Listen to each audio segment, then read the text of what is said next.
रमा एकादशी व्रत कथा सुनने मात्र से सभी पाप नष्ट होंगे। अगर आपने अभी तक हमारे चैनल सीताराम भक्ति कुंज को सब्सक्राइब नहीं किया तो कर ले। जय माता दी। आप सभी का दिन मंगलमय हो। आज सुनिए रमा एकादशी व्रत कथा। धर्मराज युधिष्ठिर कहने लगे कि हे भगवान, कार्तिक कृष्ण एकादशी का क्या नाम है, इसकी विधि क्या है, इसके करने से क्या फल मिलता है, सो आप विस्तार पूर्वक बताए। भगवान श्री कृष्ण बोले कि कार्तिक कृष्ण पक्ष की एकादशी का नाम रमा है। ये बड़े बड़े पापों का नाश करने वाली है। इसका महात्म्य मैं तुमसे कहता हूँ, ध्यान पूर्वक सुनो। हे राजन, प्राचीन काल में मुच्चुकुंद नाम का एक राजा था। उसकी इंद्र के साथ मित्रता थी और साथ ही यम, कुबेर, वरुण और विभीषण भी उसके मित्र थे। ये राजा बड़ा धर्मात्मा, विष्णु भक्त और न्याय के साथ राज करता था।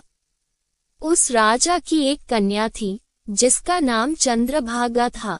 उस कन्या का विवाह चंद्रसेन के पुत्र शोभन के साथ हुआ था। एक समय वह शोभन ससुराल आया।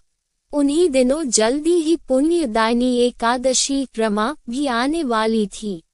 जब व्रत का दिन समीप आ गया तो चंद्रभागा के मन में अत्यंत सोच उत्पन्न हुआ कि मेरे पति अत्यंत दुर्बल हैं और मेरे पिता की आज्ञा अति कठोर है। दशमी को राजा ने ढोल बजवा कर सारे राज्य में ये घोषणा करवा दी कि एकादशी को भोजन नहीं करना चाहिए।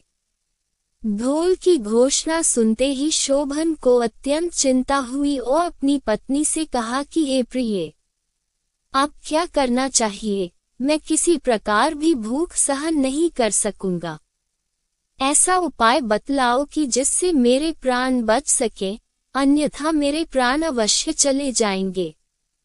चंद्रभागा कहने लगी कि हे स्वामी, मेरे पिता के राज में एकादशी के दिन कोई भी भोजन नहीं करता।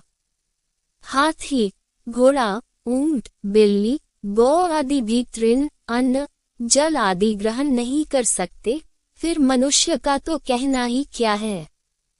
यदि आप भोजन करना चाहते हैं तो किसी दूसरे स्थान पर चले जाए, क्योंकि यदि आप यहीं रहना चाहते हैं तो आपको अवश्य व्रत करना पड़ेगा। ऐसा सुनकर शोभन कहने लगा कि हे प्रिय, मैं अवश्य व्रत करूंगा, जो भाग्य में होगा वह देखा जाएगा। धर्मराज युधिष्ठिर द्वारा कार्तिक कृष्ण एकादशी का नाम, इसकी विधि, उसका फल कैसे मिलता है यह विस्तार पूर्वक बताए। ऐसा पूछने पर भगवान श्री कृष्ण बोले कि कार्तिक कृष्ण पक्ष की एकादशी का नाम रमा है। ये बड़े बड़े पापों का नाश करने वाली है। इस प्रकार से विचार कर शोभन ने व्रत रख लिया और वह भूख व प्यास से अत्यंत पीड़ित होने लगा। जब सूर्य नारायण अस्त हो गए और रात्रि को जागरण का समय आया, जो वैष्णवों को अत्यंत हर्ष देने वाला था, परंतु शोभन के लिए अत्यंत दुखदायी हुआ। प्रातः काल होते शोभन के प्राण निकल गए।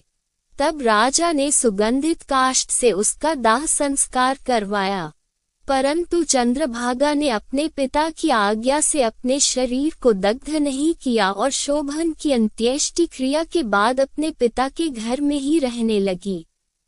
रमा एकादशी के प्रभाव से शोभन को मंदराचल पर्वत पर धन धान्य से युक्त तथा शत्रुओं से रहित एक सुंदर देवपुर प्राप्त हुआ। वह अत्यंत सुंदर रत्न और वैदुर्यमणि जटित स्वर्ण के खंभों पर निर्मित अनेक प्रकार की स्फटिक मणियों से सुशोभित भवन में बहुमूल्य वस्त्राभूषणों तथा छत्र व चंवर से विभूषित गंधर्व और अप्सराओं से युक्त सिंहासन पर आरूढ़ ऐसा शोभायमान होता था मानो दूसरा इंद्र विराजमान हो।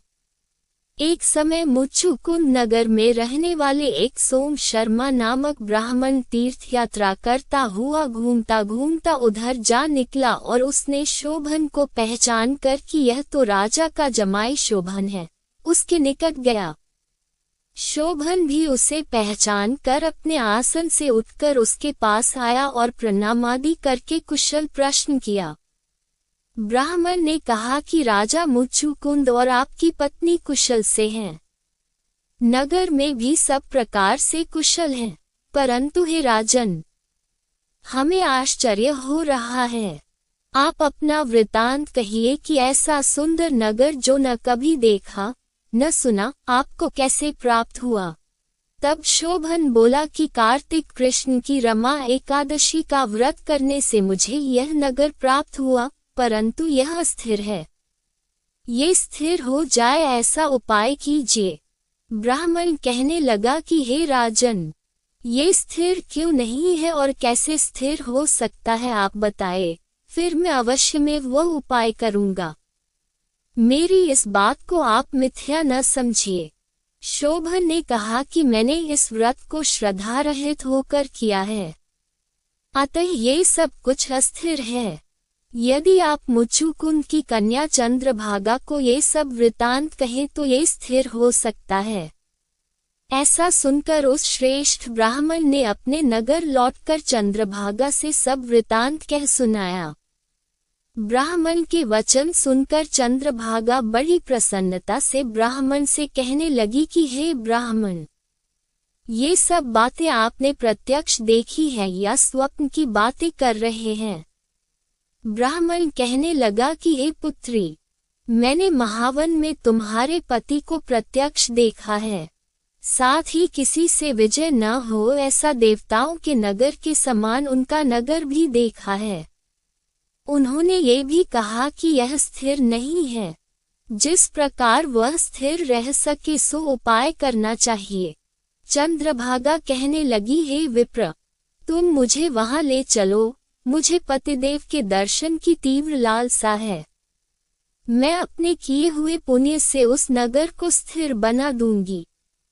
आप ऐसा कार्य कीजिए जिससे उनका हमारा संयोग हो, क्योंकि वियोगी को मिला देना महान पुण्य है।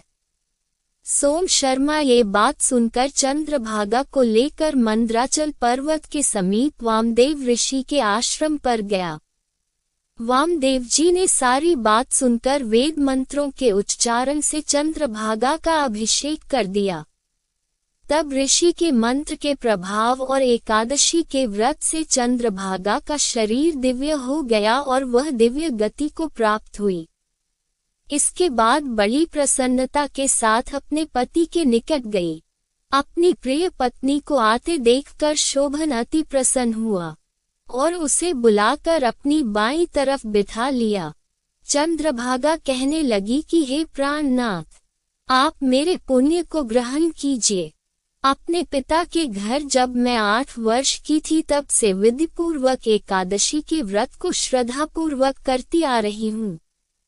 इस पुण्य के प्रताप से आपका यह नगर स्थिर हो जाएगा तथा समस्त कर्मों से युक्त होकर प्रलय के अंत तक रहेगा।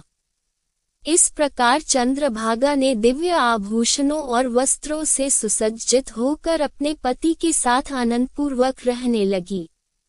हे राजन, यह मैंने रमा एकादशी का महात्म्य कहा है। जो मनुष्य इस व्रत को करते हैं उनके ब्रह्म हत्यादि समस्त पाप नष्ट हो जाते हैं।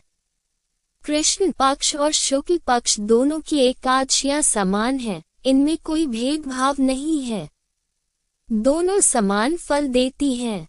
जो मनुष्य इस महात्म्य को पढ़ते अथवा सुनते हैं वे समस्त पापों से छूटकर विष्णुलोक को प्राप्त होता है। इस एकादशी व्रत कथा सुनने मात्र से सभी मनोकामना पूर्ण होगी। अगर वीडियो अच्छी लगे तो हमारे चैनल सीताराम भक्ति कुंज को लाइक और सब्सक्राइब करें और बेल आइकॉन को प्रेस करें। हर हर महादेव, जय माता दी।